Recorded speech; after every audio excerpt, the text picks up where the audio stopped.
Hello दोस्तों, नमस्कार। मैं सुबोध कुमार स्वागत करता हूं आपके अपने इस YouTube चैनल मैथ्स ज्ञान पर। तो पिछला क्लास में हम लोग पिछला सेशन में ट्रिगोनोमेट्री स्टार्ट कर चुके थे और आज के सेशन में हम लोग ट्रिगोनोमेट्री का ही जो अगला जो लेक्चर होगा वही ट्रिगोनोमेट्री का हम लोग अगला लेक्चर लेके आए हुए हैं। तो आज इस सेशन को कंटिन्यू करते रहिए और यह ट्रिगोनोमेट्री का सबसे बेसिक चैप्टर है, समझ रहा है ना। अगर जो आप इस टॉपिक को, इस चैप्टर को अगर जो आप नहीं समझिएगा तो पूरा का पूरा ट्रिगोनोमेट्री आपको समझ में नहीं आएगा। इसलिए इस चैप्टर को एकदम बढ़िया ढंग से समझिए। यह एकदम पूरा बेसिक है और यह इस प्रकार से यह लेक्चर बनाया गया है, यह सभी के लिए अनिवार्य है। जैसे कोई क्लास अगर जो 10th में है या 11th में है या 12th में है या किसी भी अदर कॉम्पिटिटिव का एग्जाम का तैयारी कर रहा है, उन सभी स्टूडेंट के लिए यह जो लेक्चर है ना काफी अनिवार्य है। यह लेक्चर आपको बहुत ही जरूरी है, समझ रहे हैं। तो आइए हम इस लेक्चर को देखते हैं। देखिए, तो अभी हम लोग पिछला लेक्चर में सिर्फ ओनली वन ट्रिगोनोमेट्री बताए थे। क्या बताए थे? ट्रिगोनोमेट्री। समझ में आ रहा है ना। ट्रिगोनोमेट्री का आपका डिफिनीशन बताए थे। तो सबसे पहले आप लोग ट्रिगोनोमेट्री का डिफिनीशन में क्या बताए थे? ट्रिगोनोमेट्री क्या बताए थे? ट्रिगोनोमेट्री। देखिए, हम आपको बोले हुए थे ट्रिगोनोमेट्री का मतलब टाई जोड़ गोन जोड़ मेट्रॉन। टाई जोड़ गोन जोड़ मेट्रॉन, समझ में आ रहा है ना। तो हम बोले हुए थे टाई का मतलब होता है थ्री। टाई का मतलब क्या होता है? थ्री होता है। बात समझ में आ रहा है। टाई का मतलब क्या होता है? थ्री होता है। तो टाई थ्री है ना, तो इसका मतलब हो गया थ्री। और गोन मतलब होता है एंगल। गोन का देखिए, यह जो होता है यह तीनों ग्रीक लेटर होता है। क्या होता है? ग्रीक लेटर होता है। और इस ग्रीक लेटर का अपना अपना मतलब होता है, अपना अपना एक मीनिंग होता है। तो टाई का मतलब होता है थ्री, गोनों का मतलब होता है क्या चीज? एंगल। और मेट्रॉन का मतलब होता है मेजर। क्या? मेजर। समझ में आ रहा है ना। मतलब थ्री मतलब क्या हो गया? तीन। एंगल मींस आप लोग जानते होइएगा कोण। और मेजर मींस क्या होता है? माप। समझ में आ रहा है ना। तो इसी को हम लोग बोलते हैं त्रिकोणमिति। और हम आपको डिफिनीशन बताए थे ट्रिगोनोमेट्री का, याद कीजिए कि जिसमें तीन कोण के माप के बारे में अध्ययन करते हैं उससे हम लोग ट्रिगोनोमेट्री कहते हैं। उसी को हम लोग क्या कहते हैं? त्रिकोणमिति कहते हैं। तो तीन कोण किस में होता है? तो तीन कोण आप लोगों को पता होना चाहिए। तीन कोण क्या होता है? त्रिभुज में होता है। तीन कोण क्या होता है? त्रिभुज में होता है। तो हम लोग इसमें ज्यादातर किसका अध्ययन करेंगे? त्रिभुज का अध्ययन करेंगे, ट्रायंगल का अध्ययन करेंगे। किसमें? ट्रिगोनोमेट्री में हम लोग ज्यादातर किसका अध्ययन करेंगे? ट्रिगोनोमेट्री में हम लोग ज्यादातर अध्ययन करेंगे त्रिभुज का, ट्रायंगल का। किसका अध्ययन करेंगे? ट्रायंगल का। हम लोग इसमें ज्यादातर स्टडी करते हैं ट्रायंगल का। अब कहिएगा क्या सर, इसमें सिर्फ ओनली वन ट्रायंगल का ही स्टडी किया जाता है? तो नो, जैसे जैसे आप लोग हायर क्लास में जाइएगा वैसे वैसे इसका जो होता है ना, जो विस्तार जो होता है इसका बढ़ता जाता है। इसमें रेक्टेंगल आ जाएगा, स्क्वायर आ जाएगा, पेंटागोन आ जाएगा, हेक्सागोन आ जाएगा, हेप्टागोन आ जाएगा। समझ, वैसे वैसे इसका क्या होता है? विस्तार बढ़ते जाता है। समझ रहे हैं? तो चलिए अब समझिएगा। अब कहिएगा कि सर क्या ट्रायंगल में भी कोई खास ट्रायंगल पढ़ना है? तो इसमें आप लोगों को अगर जो 10th लेवल पर अगर जो देखा जाए तो इसमें 10th लेवल पर राइट एंगल ट्रायंगल पढ़ा जाता है, जिसको हम लोग बोलते हैं समकोण त्रिभुज। क्या बोलते हैं? समकोण त्रिभुज। और इसमें हम लोग समकोण त्रिभुज के बारे में अध्ययन करेंगे। त्रिभुज मतलब कौन चीज में? ट्रिगोनोमेट्री में हम लोग अध्ययन करेंगे त्रिभुज का। और त्रिभुज में भी किस त्रिभुज का अध्ययन करेंगे? तो समकोण त्रिभुज। किसका अध्ययन करेंगे? समकोण त्रिभुज। समझ में आ रहा है? अब कहिएगा कि क्या सर हम इसमें सिर्फ only one right angle triangle का ही स्टडी करते हैं? तो नो, है ना। इसमें बहुत सारा ट्रायंगल का स्टडी करेंगे, लेकिन हम लोग जैसे जैसे अभी तो हम इसमें इन किए हैं ना, अभी तो हम लोग इसमें इंट्रोडक्शन, अभी हम लोग तो इससे परिचित ही हो रहे हैं ना। हम लोग अभी तो स्टार्टिंग कर रहे हैं ना। तो स्टार्टिंग में आप लोगों को क्या होता है? हल्का चीज, है ना। हल्का चीज आपको सिखाएगा। उसके बाद जैसे जैसे आप लोग क्लास बाई क्लास आगे बढ़िएगा, जैसे जैसे आप लोग हायर क्लास में जाइएगा, कहने का मतलब 11th है, 12th है, हायर क्लास में जाइएगा, वैसे वैसे इसका क्षेत्र भी बढ़ता जाएगा। तो उसमें आपको आइसोसेलेस ट्रायंगल होगा, आइसोसेलेस के बाद स्केलेन ट्रायंगल होगा, कहने का मतलब समद्विबाहु त्रिभुज होगा, समद्विबाहु होगा। समझ में आ रहा है ना। विषम बाहु त्रिभुज होगा। सभी त्रिभुज का आपका अध्ययन करना पड़ेगा। फिलहाल हम इसमें किसका अध्ययन करेंगे? किसका अध्ययन करेंगे? समकोण त्रिभुज। तो हमको समकोण त्रिभुज के बारे में समझना बहुत ही जरूरी है। तो आज के क्लास में हम लोग समकोण त्रिभुज के ही बारे में समझेंगे और समकोण त्रिभुज आपको समझना बहुत ही जरूरी है। अगर आप ट्रिगोनोमेट्री को चाहते हैं मिस नहीं करना, अगर आप चाहते हैं ट्रिगोनोमेट्री यहाँ पे जाए, समझ रहे, यहाँ पे जाए, तो आपको समकोण त्रिभुज बढ़िया से आपको समझना पड़ेगा। समकोण त्रिभुज का स्टडी आप लोग को अच्छा ढंग से करना पड़ेगा, समझ रहे हैं ना। तो आइए हम समकोण त्रिभुज के ही बारे में हम आपको बताते हैं, ध्यान दीजिएगा सभी स्टूडेंट।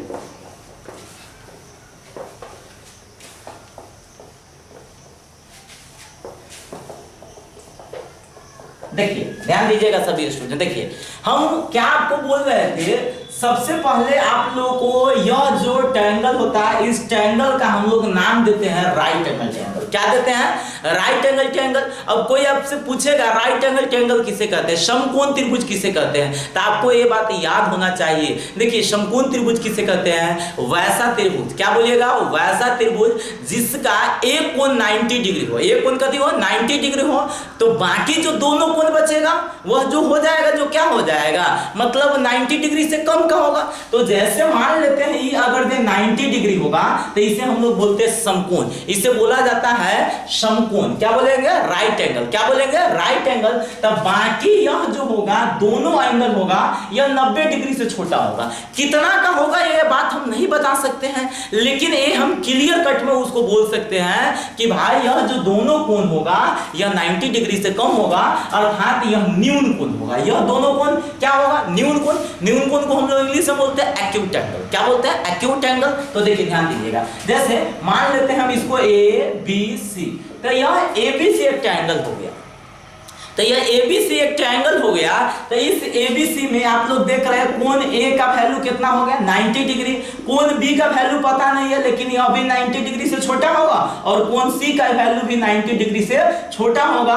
अगर जो इस टाइप का बात होगा तो इसे हम लोग क्या बोलेंगे? राइट एंगल ट्रायंगल, समकोण त्रिभुज। क्या बोलेंगे? समकोण त्रिभुज। तो समकोण त्रिभुज में आपको सिर्फ ये बात याद रखना है, वैसा ट्रायंगल, वैसा त्रिभुज जिसका एक कोण 90 डिग्री हो उसे हम लोग समकोण त्रिभुज कहते हैं। उसे क्या कहते हैं? समकोण त्रिभुज। और आप लोगों को ये भी कॉन्सेप्ट आपको पता होना चाहिए कि ट्रायंगल के तीनों कोणों का योगफल जो होता है वह कितना होता है? 180 डिग्री, 180 डिग्री। तो इसमें से कोई भी दो अगर एंगल दिया रहेगा ना, कोई दो एंगल अगर जो दिया रहेगा तो हम लोग तीसरा एंगल निकाल सकते हैं। हाँ, एक बात और, अगर दे आपसे कोई पूछेगा कोई राइट एंगल का एक कोण, कोई राइट एंगल का एक कोण 30 डिग्री है तो दूसरा न्यून कोण निकाले, तो पहला भी तो आपको कह दिया हुआ है ना कि यह राइट एंगल है। तो राइट एंगल है तो ये बात तो आपका क्लियर हो गया कि भाई यह 90 डिग्री हो गया। यह कितना हो गया? 90 डिग्री। एक कोण और दे दिया हुआ है 30 डिग्री, इसका मतलब है यह कोण कितना का बचेगा? 60 डिग्री का बचेगा। तो देख रहे हैं क्या यह दोनों कोण 90 डिग्री से छोटा है, 90 डिग्री से क्या है? छोटा है। तो ये कॉन्सेप्ट आपको याद रहना चाहिए। ये कॉन्सेप्ट आपको याद हो गया। अब चलिए अब हम आते हैं, अब थोड़ा सा अगला कॉन्सेप्ट पर चलते हैं। देखिए अगला कॉन्सेप्ट क्या है? अगला कॉन्सेप्ट का कहने का सेंस है कि देखिए यह तो राइट एंगल हो गया, यह क्या हो गया? Right angle. राइट एंगल में यह कोण हम लोग कितना ले लिए? 90 डिग्री का। यह कोण आपको कितना ले लिए? 90 डिग्री का।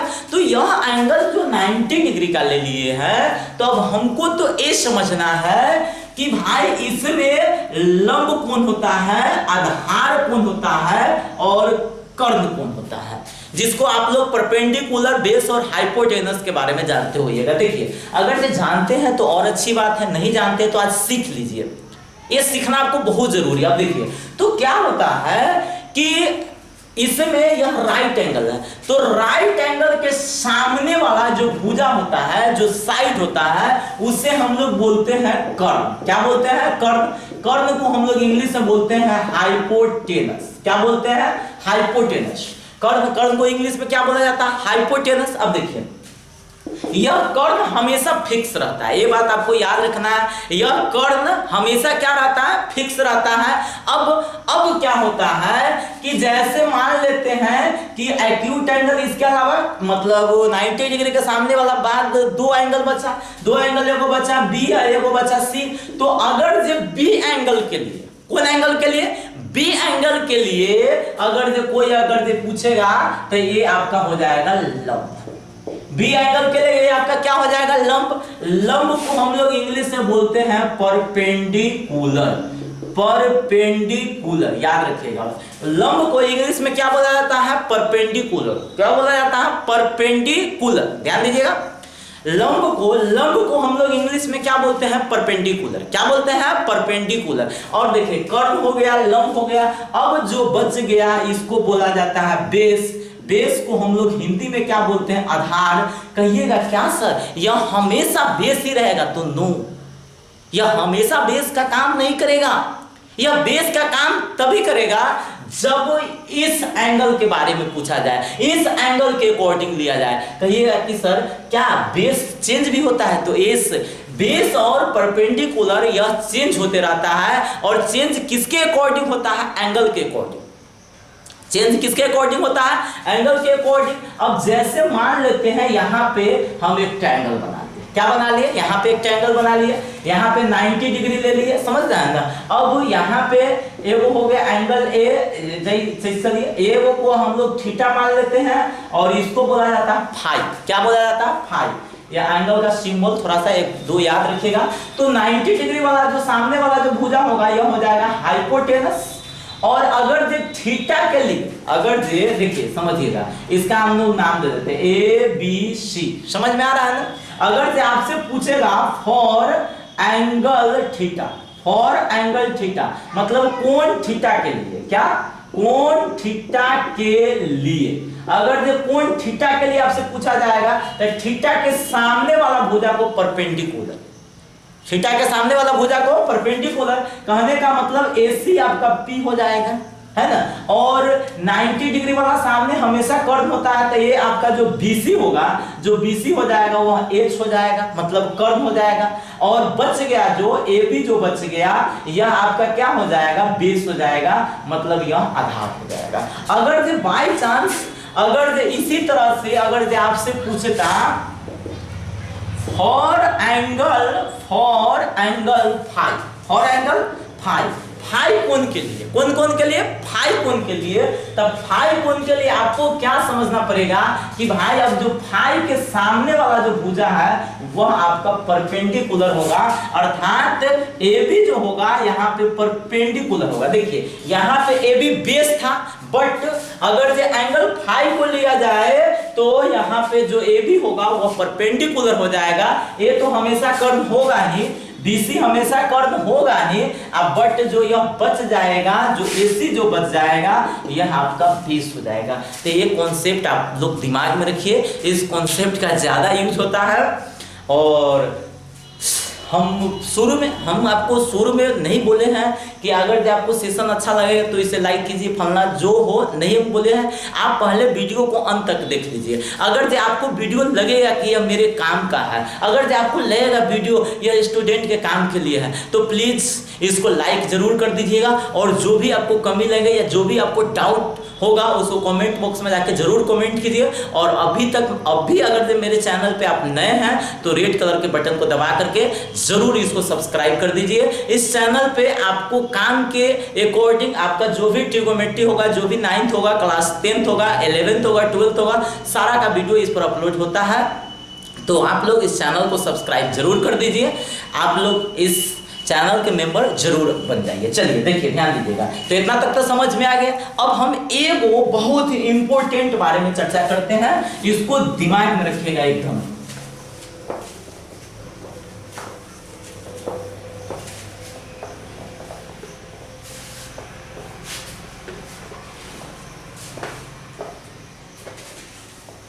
चलिए देखिए, हम एक चीज लिखते हैं, द रिलेशन। क्या लिखेंगे? The relation between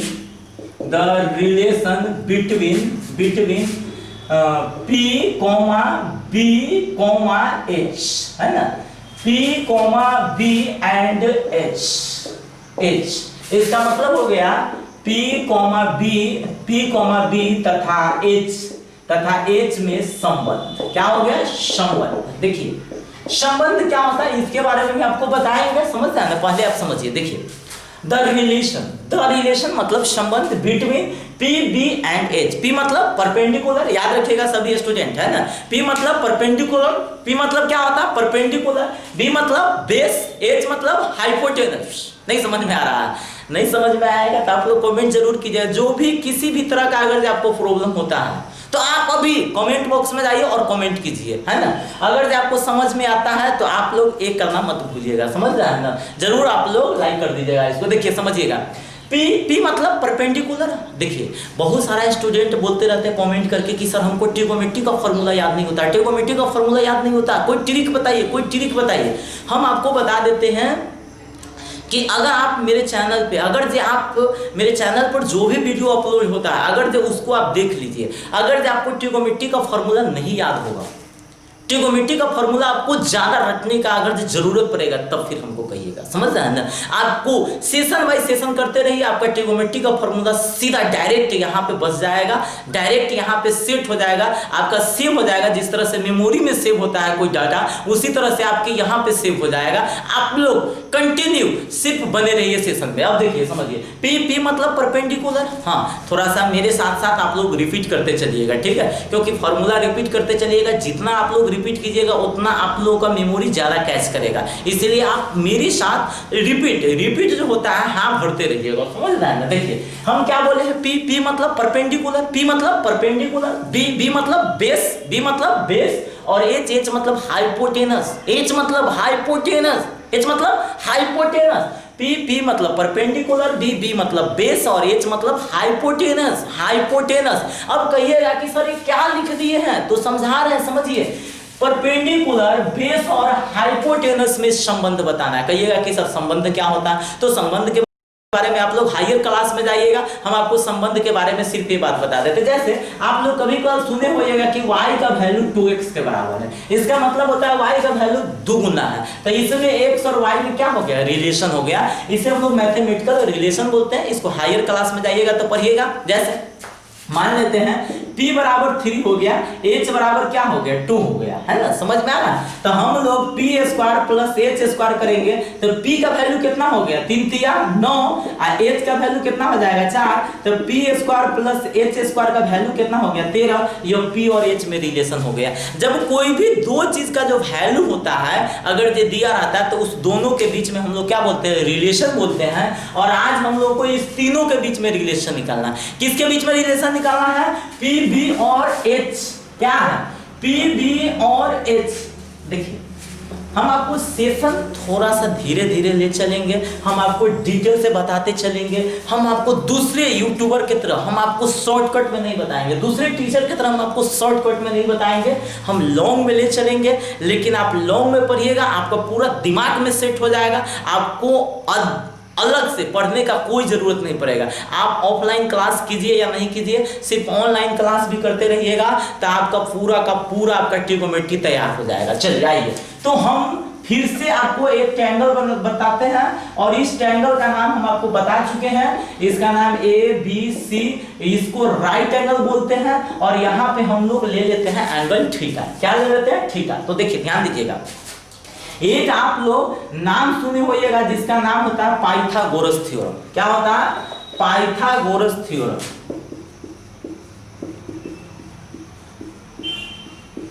Pythagoras theorem आप लोग ज्योमेट्री में पढ़िएगा, है ना। आप लोग ज्योमेट्री में इस थ्योरम को पढ़िएगा, बहुत ही इंपॉर्टेंट थ्योरम है। समझ में आ रहा है पाइथागोरस थ्योरम। पाइथागोरस थ्योरम के बारे में आपको डिटेल से पता होना चाहिए। अगर जो डिटेल से नहीं पता है तो हम पाइथागोरस थ्योरम के बारे में आपको बता देते। देखिए पाइथागोरस एक गणितज्ञ थे, समझ रहे, एक मैथमेटिशियन थे। उसने क्या किए कि भाई जो राइट एंगल ट्रायंगल है उसका एक होता है परपेंडिकुलर, एक होता है कथी बेस और एक होता है हाइपोटेनस। इस तीनों के बीच में रिलेशन बताया।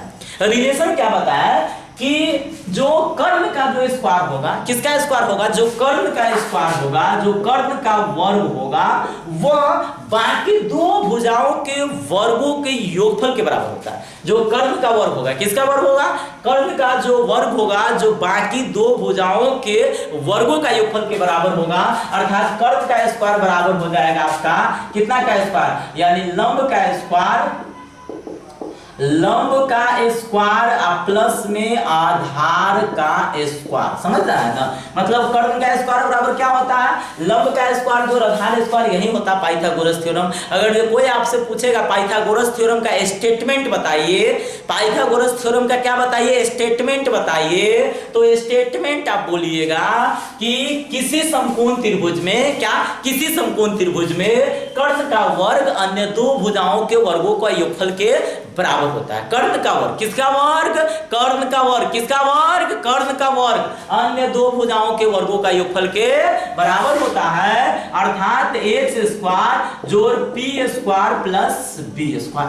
अब कहिएगा कि सर इससे हमको बेनिफिट क्या मिलेगा, तो इससे बहुत ज्यादा बेनिफिट मिलेगा। क्या मिलेगा कि जैसे इसमें p दिया रहेगा, b दिया रहेगा, h का वैल्यू निकालना होगा, निकाल सकते हैं। इसमें h दिया रहेगा, b दिया रहेगा, p का वैल्यू निकालना होगा, निकाल सकते हैं। इसमें p दिया रहेगा, h दिया रहेगा, b का वैल्यू निकालना रहेगा, निकाल सकते हैं। कहने का सेंस है इस तीनों साइड्स में से, इस तीनों में से कोई दो चीज दिया रहे, कोई दो दिया रहे, तो तीसरा का वैल्यू निकाल सकते हैं। क्या कर सकते हैं, तीसरा का वैल्यू निकाल सकते हैं। तो कहिएगा कि सर कैसे निकालते हैं, तो हम आपको एक दो एग्जांपल बताते हैं। पहले आप यहाँ पे 3 फार्मूला देख लीजिए, और 3 फार्मूला आप लोगों को हमेशा दिमाग में सेट हो जाएगा। देखिए कैसे सेट होता है, आपको ये बात पता होना चाहिए। कोई अगर जो आपसे पूछेगा कि समकोण त्रिभुज में सबसे जो लॉन्गेस्ट साइड होता है, जो सबसे लंबा भुजा होता है, वह कौन होता है, तो आपको याद रखना है कर्ण। क्या याद रखना है, कर्ण।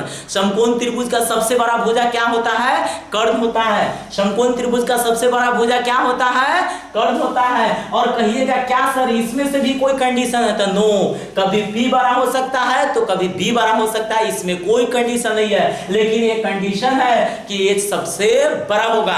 तो ये बात तो आपको कॉन्सेप्ट होना चाहिए कि h सबसे बड़ा होगा, तो सबसे बड़ा का स्क्वायर दोनों छोटका के स्क्वायर के बराबर, सबसे बड़का का स्क्वायर दोनों छोटका के स्क्वायर के बराबर। इसमें तो कोई दिक्कत नहीं है, अर्थात H square equal to P square plus B square. क्या इसमें कोई प्रॉब्लम। अब चलिए हम आगे बढ़ते हैं। अब कहिएगा कि सर पी स्क्वायर का वैल्यू बताइए, तो पी तो छोटका ना हो गया, तो सीधा याद रखना है कि पी स्क्वायर का वैल्यू कोई पूछेगा तो जो बड़का है सबसे पहले बड़का को लिख दीजिएगा। तो बड़का क्या होता है, एच। बड़का क्या होता है, एच। तो एच स्क्वायर अब माइनस, देखिए पी और एच के बाद कौन बचता है, बी, तो बी स्क्वायर को घटा दीजिए। ठीक, वैसे आपको ये अगर तो याद रहेगा तो इससे भी आप निकाल सकते हैं, इक्वेशन के तरीका से निकाल सकते हैं। अब चलिए समझिएगा, तो पी स्क्वायर बराबर H square minus B square. अगर जो आपसे कोई पूछ देगा बी स्क्वायर, क्या पूछ देगा, बी स्क्वायर, तो बी स्क्वायर का सीधा पहले तो एच स्क्वायर लिखिएगा।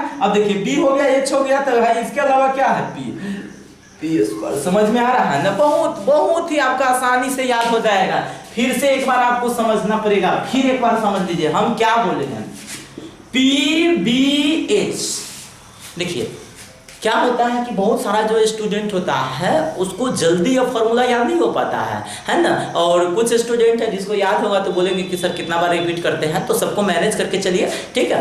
ज़्यादा आप लोग जल्दबाजी में मत रहिए।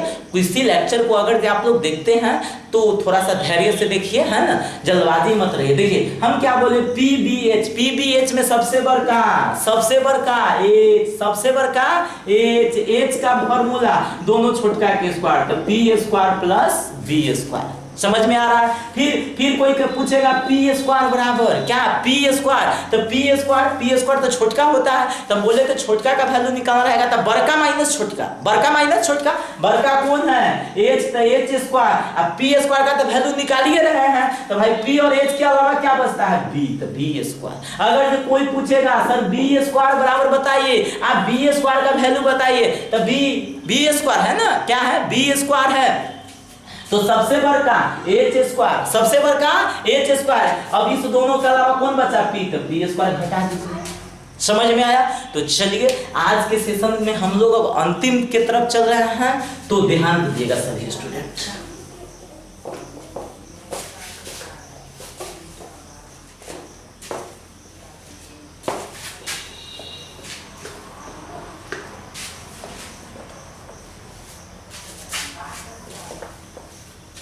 देखिए समझिएगा, बहुत बहुत ही अच्छा कॉन्सेप्ट है। इस कॉन्सेप्ट को आपको हल्का में मत लीजिएगा, नहीं तो आपको भारी पड़ेगा बाद में, समझ रहे हैं? हल्का में मत लीजिएगा। चलिए चलिए ध्यान दीजिएगा सभी स्टूडेंट। हम क्या बोले हैं, सबसे बड़ा h, तो h square equal to P square plus B square. अब एक और कॉन्सेप्ट समझना है, क्या समझना है तो याद रखिएगा। देखिए सबसे पहला कॉन्सेप्ट क्या समझना है,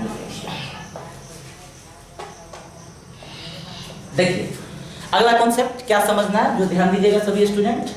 जैसे होता है क्या कि आप लोग एक बार पढ़े होइएगा, एक्स स्क्वायर इक्वल टू अगर आपको 4 रहेगा, एक्स स्क्वायर इक्वल टू 4 रहेगा तो आपसे कोई पूछेगा तो एक्स इक्वल टू रूट 4 होता है ना। अगर एक्स स्क्वायर इक्वल टू 4 है तो एक्स इक्वल टू क्या हो जाएगा, रूट 4। यहाँ पे प्लस माइनस होता है, जिसको अभी आप लोगों को उतना दिमाग में नहीं रखना, सीधा आप लोग रूट 4 बोलिए। क्या बोलिए, रूट 4। अगर दे एक्स स्क्वायर इक्वल टू ए रहेगा तो एक्स स्क्वायर इक्वल टू क्या हो जाता है, इसको कहते हैं बॉर्डर। क्या कहते हैं, बॉर्डर। एक साइड ई है, एक साइड ई है, एक साइड ए है, एक साइड ए है। नहीं समझ में आ रहा है, एक साइड ए है, एक साइड ए है, किसको कहेंगे, बॉर्डर। बॉर्डर ओई पार जाता है तो उल्टा हो जाता है। क्या हो जाता है, उल्टा। उल्टा कहने का मतलब प्लस रहेगा तो माइनस, माइनस रहेगा तो प्लस, गुना रहेगा तो भाग हो जाता है, और भाग रहता है तो गुना हो जाता है। अगर ये स्क्वायर रहेगा, स्क्वायर अगर ये रहता है तो इस साइड में रूट हो जाता है, समझ रहे।